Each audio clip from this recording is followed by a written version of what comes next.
hello everyone, and welcome to the NFL version of Proline. It's the first week of the NFL preseason, the Hall of Fame game taking place on Sunday between the Vikings and the Steelers. Early line, Steelers -2 with a total of 36. I'm John Creighton in Las Vegas, joined by Jeff Saad. He runs Las Vegas Sports Services. Going to take a look at some NFL preseason betting tips for you, and then we're going to get into this Hall of Fame game. So let's start with some of the things that we look for from a Vegas point of view as to whether there's betting edges with some of these preseason games. Jeff, you have some tips available? Yeah, one thing you want to look for in preseason more than maybe in the regular season are trends, because they seem to hold up better than they do in the regular season. Here's one: play against a home team off a home win if they scored more than 30 points the last game. Simple reasoning: it's preseason.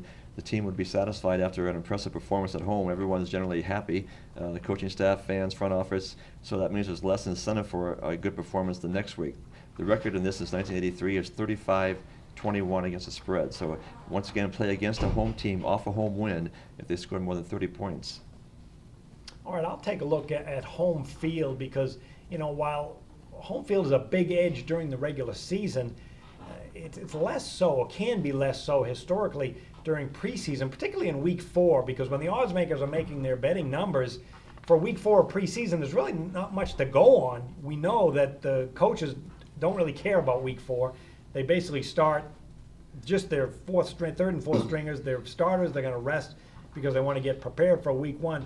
So the only thing that the odds makers, for the most part, can hang their hats on as far as making a line is home field, and that's worth a couple of points. And yet it's been kind of a roller coaster, and there's certainly not an edge with home field the last couple of years. You look at home field in week 4 last year, 8-7 straight up, but only 6-9 against the spread, and some of those losses by the home team in week 4 were just completely one-sided. Houston lost 40-13 at home. They obviously didn't care. The Titans lost 19-3 at home. The Buccaneers 24-10, and even the Steelers didn't care about that week 4 game at home, where they usually play so well. They lost 10-0, and it's been a mixed bag over the years. But generally speaking, be very careful about betting home teams in preseason, and really in week 4 is where it's better to look at a go against, and certainly don't put a lot of value in it. All right, Jeff, what else do you look for in August outside of a cold drink? Well, it's very important to get information for the game about who the quarterback's going to play and how long the starters are going to play. Generally, and this doesn't apply every time, but generally the first game 1, the starters might play a few series. Game 2, they might play a quarter. Game 3 is where they play longer, sometimes in the third quarter or further. And then game 4, as you said, it's very seldom any of the starters play. So that's one thing to take a look at. And also the quarterback rotations are very important too. Last year in the first week of the preseason, the teams scored an average of 35.6 points. In the second week, they scored an average of 44 points. So it tells you that by the second week, the offense maybe stayed on the field a little bit longer. It's something to keep in mind if you're betting totals. The third week, the teams averaged 41 points. In the fourth week, it was back down to 35.9. So all these things are important. The most important thing is to get as much information as you can before the game. As far as the quotes from the coach, not only will they tell you usually how long the starters will play, but they'll also give you a hint about the motivation for the game. So those are all the things to look for in preseason, John. Okay, I'm going to take a look at, I'll give you a betting trend to keep in mind. When teams come off a shutout loss in preseason, I mean, just think about that. If you go out there and you show nothing on offense, you get shut out. That can be a driving motivator for the next game. And teams that do get shut out generally can bounce back the next week. For instance, a year ago, the Texans, they were shut out by the Arizona Cardinals in week 1, 32-0. Well, they were embarrassed. The offense was a joke. The next week, they were at home and they won 32-7 against the Falcons. The 49ers were also shut out in week 2 a year ago, 34-0. In fact, that game was at home by Denver. Well, the next week, they showed a much superior effort, winning on the road at San Diego 21-7. Since 1983, teams that were blanked in preseason, the next game they're 35-24 straight up, 35-23-1 against the spread that next game. If you want to go back 2 years ago, the Green Bay Packers were shut out at home in week 1, 17-0 by Arizona. Basically didn't show anything. That happens a lot in week 1. Game plans are bland, but they were shut out at home, and then the next week they went to the Rams. They played a great game all around, 19-7, and it really wasn't even close to that as they built up a bigger lead than that. So that's something to keep in mind. If you see a team just get shut out either because the coach didn't play anybody or they just had a bad game. Look for that team to bounce back potentially in the next game. All right, Jeff, any others? Well, quarterback depth is very important in the preseason because obviously the starter's not going to play very long, so they're going to bring in the backup. So if the backups don't have a lot of experience, that might be one thing to look at, maybe go against that team. But this year, the Saints, behind Drew Brees, it's Ryan Griffin, second year out of Tulane, Garrett Grayson, a rookie out of Colorado State, and also Luke McCown, who's more of a veteran. So that's one example. If you're looking at the Saints, how about the Packers? Aaron Rodgers, but behind him it's Brett Hundley, the rookie, second-year player, Matt Blanchard, and then Scott Tozine.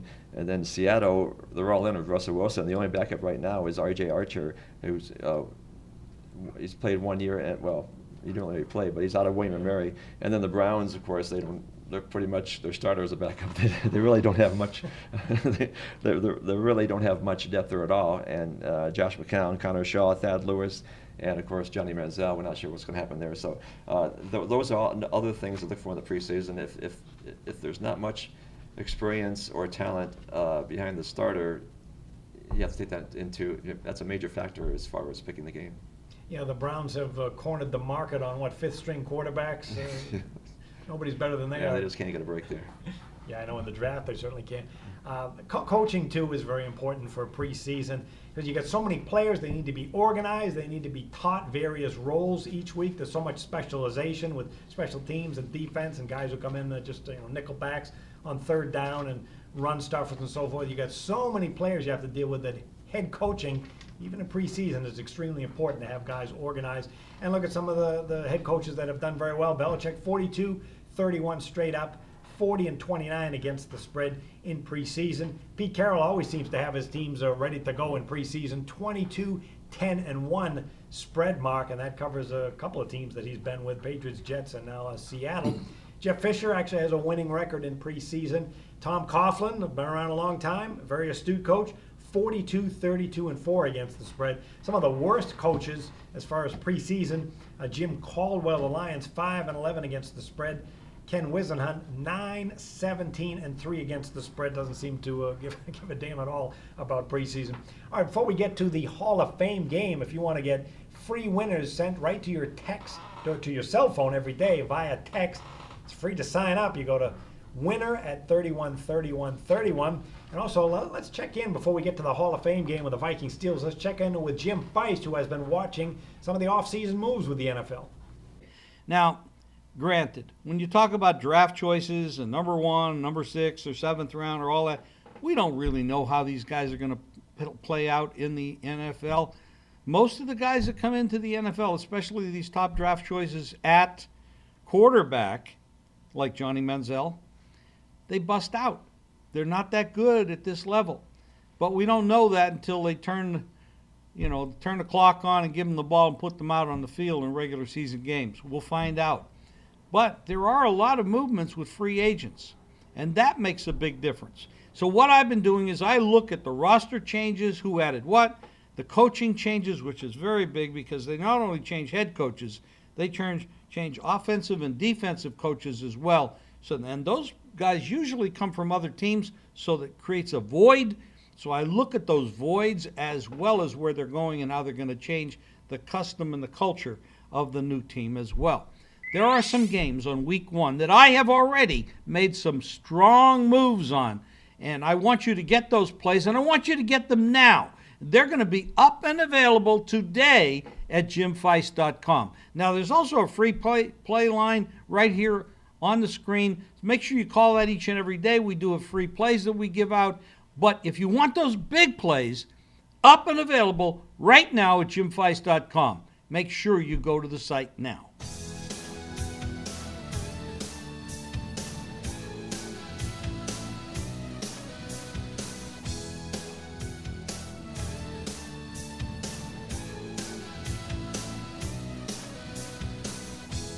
All right, thanks, Jim. We got the Sunday NFL Hall of Fame game coming up from Canton, Ohio. The Vikings playing the Steelers. You got the Steelers as a 2-point favorite with a total of 36.5. A rebuilding Minnesota team last year going 7-9, and then you got a Steelers team that won the division last year. So, Jeff, start us off on this one. Well, the Steelers, their tradition here has always been like a grinded out offense and tremendous defense. This year they have a powerful offense and they're rebuilding on defense. That's going to be the story here for the Steelers. Behind Roethlisberger is Landry Jones, Bruce Gradkowski, and Taj Boyd. As far as this game is concerned, Gradkowski is a 10-year veteran, so one thing to consider here. Last year Steelers were 11-5 straight up, 9-7 against the spread, 9-7 to the over. As I said, they're rebuilding on defense, and plus this year they have a lot tougher schedule. Last year, Roethlisberger, 32 TDs, 9 interceptions. Le'Veon Bell, 4.7 yards per carry. He's going to miss the first game of the regular season, though, because he's suspended. Also, Antonio Brown's back, nearly 1,700 receiving yards. Heath Miller still at tight end. Defense last year was 27th against the pass, and Troy Polamalu and Ike Taylor both retired. Linebacking strong, though. Jarvis Jones, Ryan Shazier, Lawrence Timmons, and, of course, James Harrison. New defensive coordinators, Keith Butler, took over for Dick LeBeau. He's going to try to get this team to force more turnovers. That was one of the weaker spots last year. Mike Zimmer, the new coach, last year's new coach for the Vikings, was 4-0 in the preseason, 3-1 against the spread. Mike Tomlin used to make money in Mike Tomlin in the preseason, but not the last 2 years. He's 1-7 straight up against the spread the last 2 years of preseason. He must have changed his mind about these exhibition games. But still, overall in his career, Tomlin's 20-13 in preseason, but just 15-17-1 against the spread.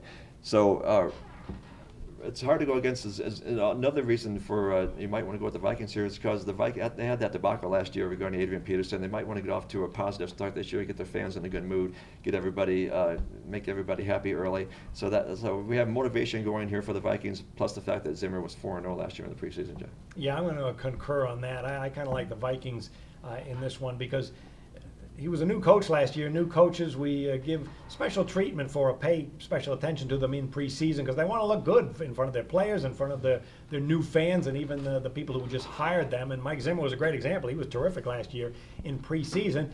And look at how the Vikings did last year. They started slow, 2-5 when the games count, but they finished very strong, 5-4 straight up run. In fact, an 8-2 spread run coming into the new season. They were also with an improved defense, 10-6 under the total. The overall numbers for the Vikings weren't great on offense, 27th in yards, but, Teddy Bridgewater solidified that quarterback spot as a rookie. He was pretty good, 14 touchdowns, 12 interceptions. As you mentioned, Adrian Peterson has a chance to come back, and the ground game, even without him, was, in the middle of the pack, wasn't bad. And then they have some upgrades, too, at the wide receiver position, particularly with Mike Wallace coming in as the Dolphins wanted to get rid of him. And keep in mind, the Vikings defense, that's where Zimmer made his background before this, coming over from the Bengals. And Vikings defense was improved significantly last year. Gave up some yards, but when it comes down to the key factor, and that's points, Minnesota was 11th in the NFL in points allowed, and their secondary ranks 7th, plus they pick up Trey Wayans. He's a rookie out of Michigan State, a rookie cornerback, but he was the number 11 overall pick. I can't imagine the Steelers really wanting to show much this game. It's a veteran offense. You mentioned Mike Tomlin's record the last 2 years has just been awful, and yet here they are a favorite in this game. I'm not crazy about their quarterback rotation. And then you got Teddy Bridgewater, Mike Kafka, Sean Hill. They've been around a while in the NFL, at least Sean Hill has. So it's a better quarterback ratio and a better coach as far as preseason. So I will take the Vikings in this one. Also take the under because these Hall of Fame games have been very low scoring of late. And here's kind of a higher total. And as far as win totals for the season, Vikings at 6.5. They're really not that bad a team. They made quite a bit of progress under Zimmer last year with 7 wins, and they actually look a little better for this year.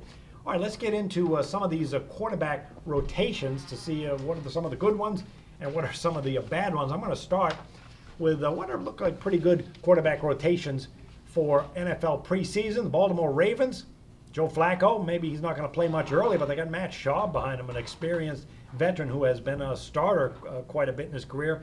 And then there's the Cowboys, Tony Romo, but also Brandon Weeden. He was a starter with both them and with the Browns, too. So it's pretty good quarterback depth.